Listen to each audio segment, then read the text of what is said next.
undergo inclusive recovery so that we are not leaving anybody behind. As the SDGs talk about, leave no one behind. So let me start by asking Honorable, what, in your view, are public services? What are the priority public services that we should be focusing on as a country in order for us to ensure an inclusive recovery, for us to aspire to middle income status? Honorable. Thank you very much, Zahara. Thank you very much, Zahara, and good afternoon to everyone. Well, the public services are known because they are common good. The health, education, food, roads, water, name them. They are a public good or common good. And we know that they are not a favor, they are entitlements, and they are a right. And whenever people try to push and ask for them, they are not asking for a favor, they are asking for a right. And so, well, we may continue to talk about them, but I think from the point where I come as a policymaker and a social worker, we need to talk about systems. Because I know that the people who don't want to be accountable don't love systems. They love fire brigade, so that you don't even ask where the water came from. They will tell you, let us first do work on the fire, when actually they should have planned that in case fire came, we already have this in place. And so I want to start at a point where we are not going to talk about how roads are bad, how schools are bad, how health facilities are more sick than us, but to talk about a crisis that presents an opportunity to build a future that supports inclusive growth, sustainable prosperity, equal participation, and responsible stewardship. And of course, the road to a true recovery will take an unprecedented commitment from every sector and industry, including the household and civil society. If we are to reimagine an economy and an economic system and society that creates dignity, fairness, and equity. Of course, a framework for an inclusive economy reflects a proposal around which government, civil sectors, and businesses could align to build an economics which is designed to prioritize the flourishing of all people. Because very many times we are told by government that they need to work on infrastructure, they need to work on infrastructure. Yes, infrastructure is very good, but development is not about objects, it's about the people. Because the people are the very first resource of any community on whom all investments would start. Otherwise, you are going to invest in infrastructure and then it will be vandalized. The business case shows us that when you invest in the people, the return on investment is bigger than that on Katosi Road that we saw in the recent past. That the returns will be enormous when you invest in the people. And yet the planning sector of this country does not seem to be alive to that. They think that investing in people is a recurrent. It's just an expenditure, when actually it is an investment. One time when I was discussing with the budget officer and the PSST then, Mr. Muhakanizi, he was saying, but Flavia, you are talking about older persons, this age, money, what? Now the older persons are growing, the numbers are growing, will it be sustainable? And then I asked him, did you go to the School of Economics or you are just here as a fisherman? Yeah, fishmonger. Because when you establish YLP, Youth Livelihood Support, I'm thinking that you are trying to build resilience so that these young people in their old age will not need sage. When you establish UWEP, a women's fund, you are building resilience so that people at old age won't demand for sage. And if you cannot link these programs towards reducing what we would spend on sage, then I wonder why you are in this office. You must go possibly to somewhere where they do dams so that you can deal with machines and not people. Thank So you very what I'm much. trying to say Yeah. is that we can all come together to build and grow a cohesion, an inclusive recovery. Take an example of Karamoja. The crisis in Karamoja now does not require only food. We have heard from OPM and the food that is going, but Minister of Health is not talking. Because Are the roads passable yes, now? someone who is malnourished requires a health address. We are not seeing Minister of Water talking about water. We are not seeing the Minister of Works talking. So we work as if we are moving at a cross. We have a cross kind of mission. And so for us to achieve the inclusivity in recovery is for us to come together. Thank you very much. I think the And, point and is... allow me to say this as well. Allow me to tell you that we need to rewire our systems because they have split. And as we rewire, we need to invest in local governments which are nearer to clients. Because government seems to be very far from the people. They don't even understand how someone sleeps on an empty stomach for 3 and 4 days. But the local government that is touching base needs to be invested in. CDOs have no salary, almost. CDOs have no facilitation. Yeah. And they are supposed to go to the communities.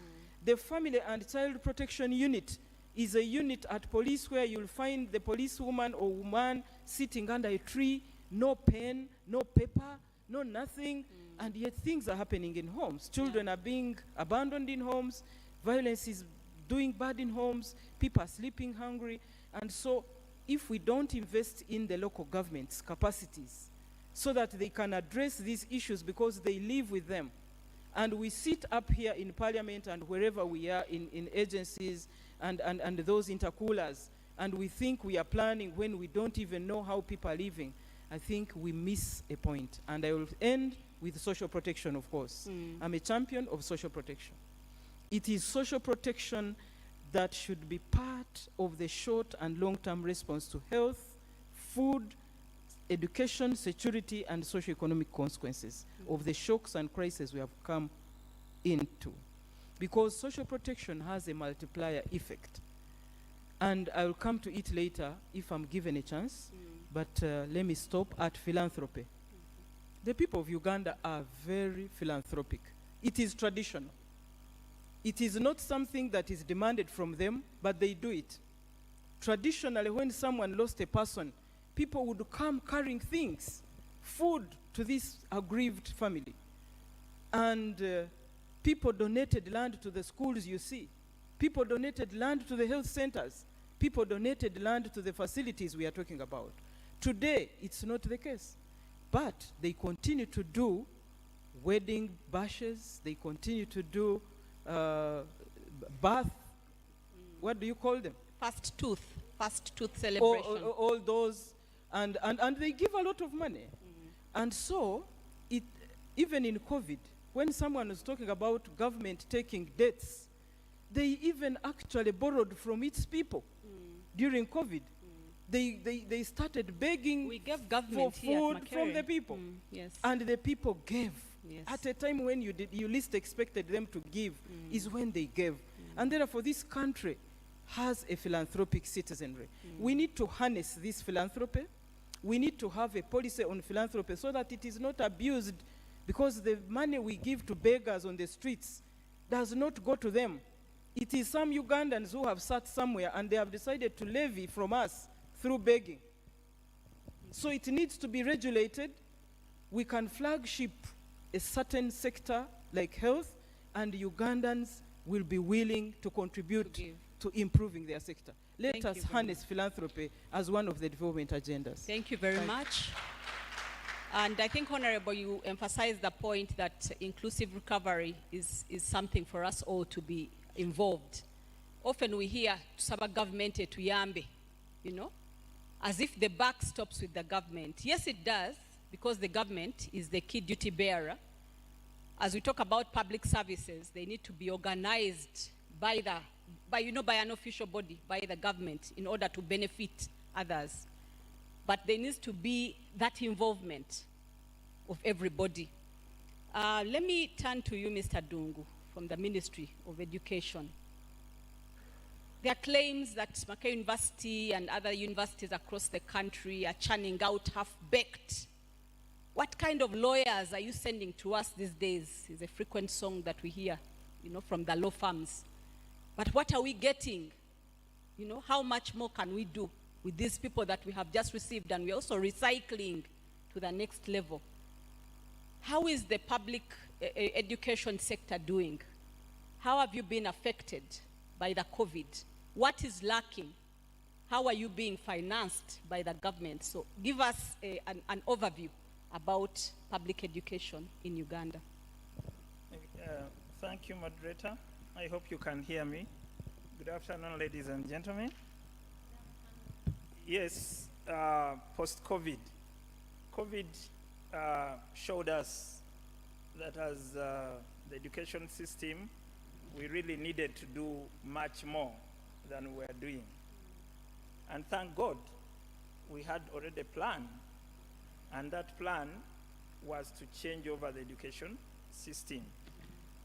We are now looking forward to the competence-based curriculum. You are hearing a lot of that in the lower secondary, and we are moving on to the upper secondary, that is A level, but it's already prescribed for primary schools. So irrelevant education has no place in our context. When we were out for COVID, you could imagine all the mathematics, English, science that the children were learning in school was not translating into livelihood. So then, why go on with the old curriculum? But what are we saying? What we are seeing is a lot of fights. Please don't take away what has been here for years, but has it been delivering? So, as a Ministry of Education, we are focused to delivering an education that is relevant. And we are focusing on the changes that matter. If you ask us what is in plan, the curriculum is changing. The primary curriculum has already been prescribed. The operation of that is what is lacking here and there. Some schools have taken heed. The examination is where we are now focusing to change so that we move away from the examination oriented, because once UNEB still examines the way it has always examined, then we will not see the change in the classrooms. The lower secondary curriculum has changed. What are we wishing for? That the schools become centers of excellence. The school is no longer the four-wall classroom. The school should be in the community. The trademarks we see in the community should be education, sports. We've just been discussing with the Honorable, how do we use the zoo as a learning space?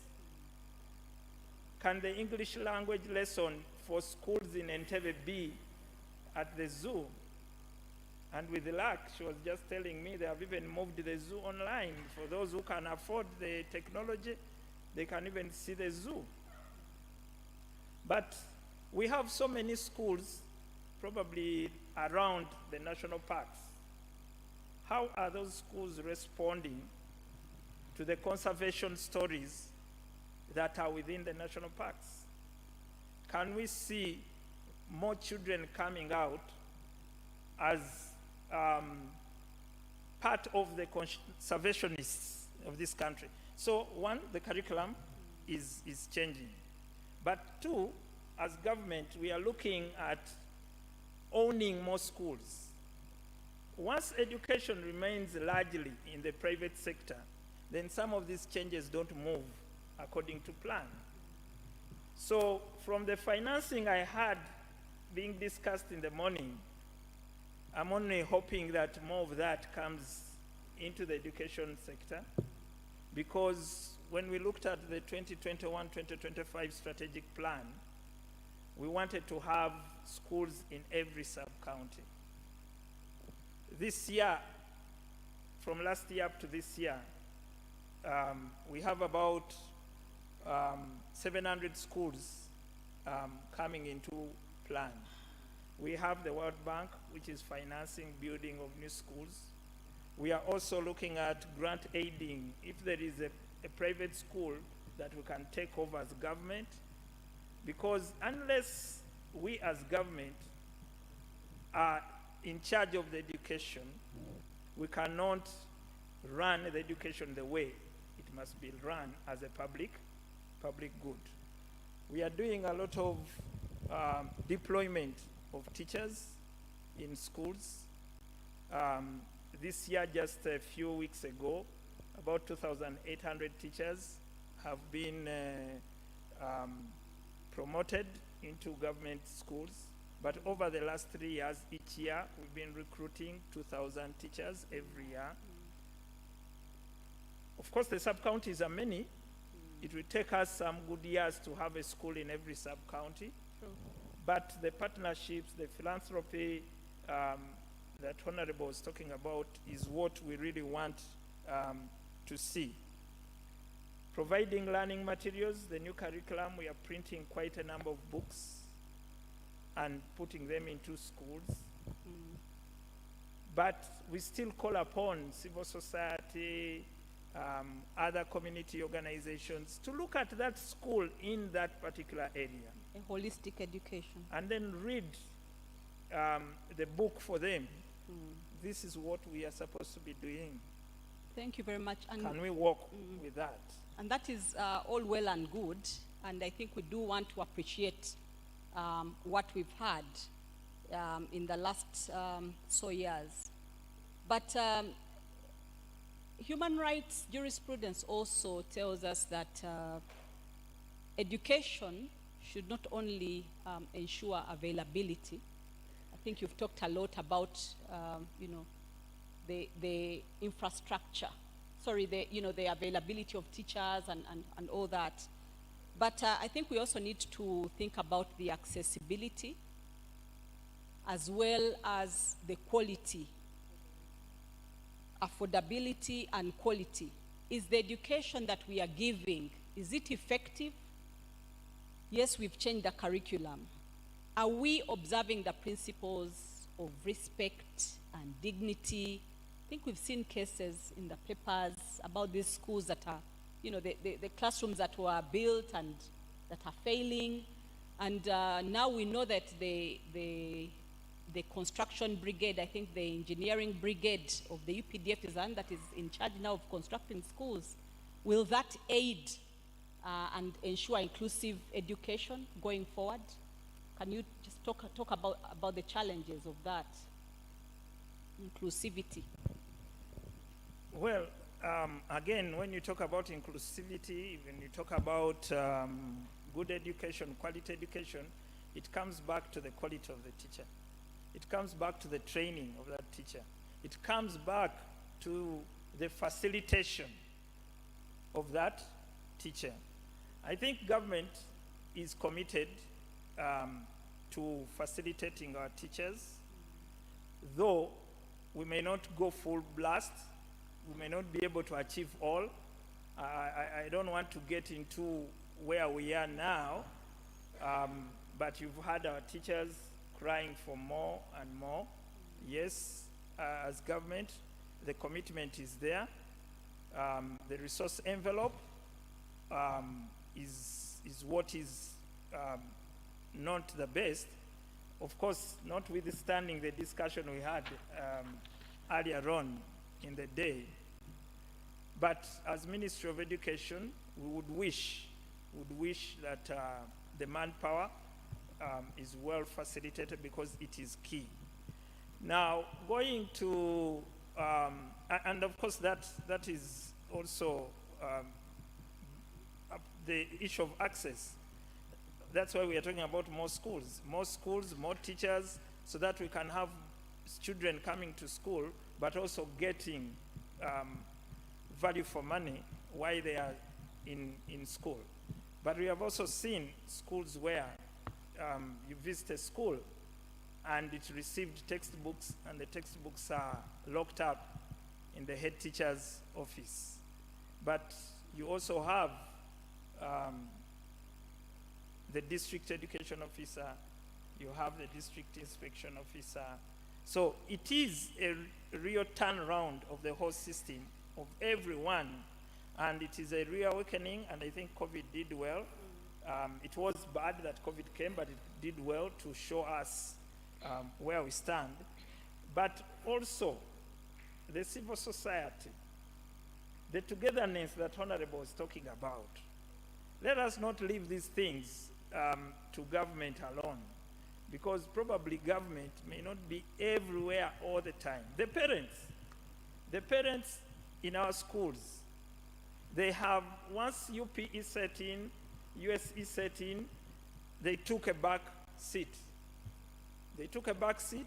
We don't see any more of such support that the parents used to give to our schools, in terms of even mentioning why that dustbin has moved from this spot to that spot, and yet this is where the children are. Thank you very much. And as talking about motivation of teachers, the conversation about the arts versus the science teachers came to mind. I'm an arts teacher, so my claim is also on the paper. We are clamoring for equal pay. Not only equal pay with the science teachers, but also equitable and good pay for the teachers. Let me turn now to Angela, because Mr. Dungu has mentioned the partnerships, civil society, private sector. Still, whereas the buck stops with the government, I think the civil society has also played a big part, in trying to plug the gaps. In some instances, actually, the civil society has led and the government has followed. But where are we, leaving behind others? Where are the most lacking sectors in terms of public service delivery? Because we are seeing almost on a daily in the newspapers, examples of civil servants not being paid and failures of government money being misused and all the other. Where are the gaps? Where are we doing very badly? And where did COVID most show the need, the inequitability between those that have and those that don't? And as civil society, what role have you played there?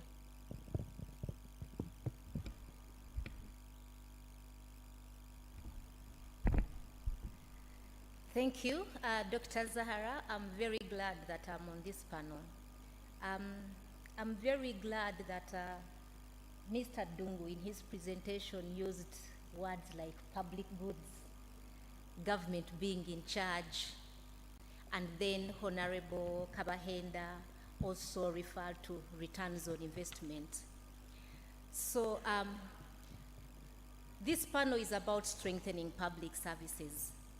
And one of the key things that come to mind when you talk about strengthening public services is we must stop the privatization of public services. And that is why Mr. Dung is saying, I'm glad he's saying that these are public goods. When you hear a government official using that language, you get some hope. So education, health, social protection, water, these are public goods. And how do we get to feel government as citizens?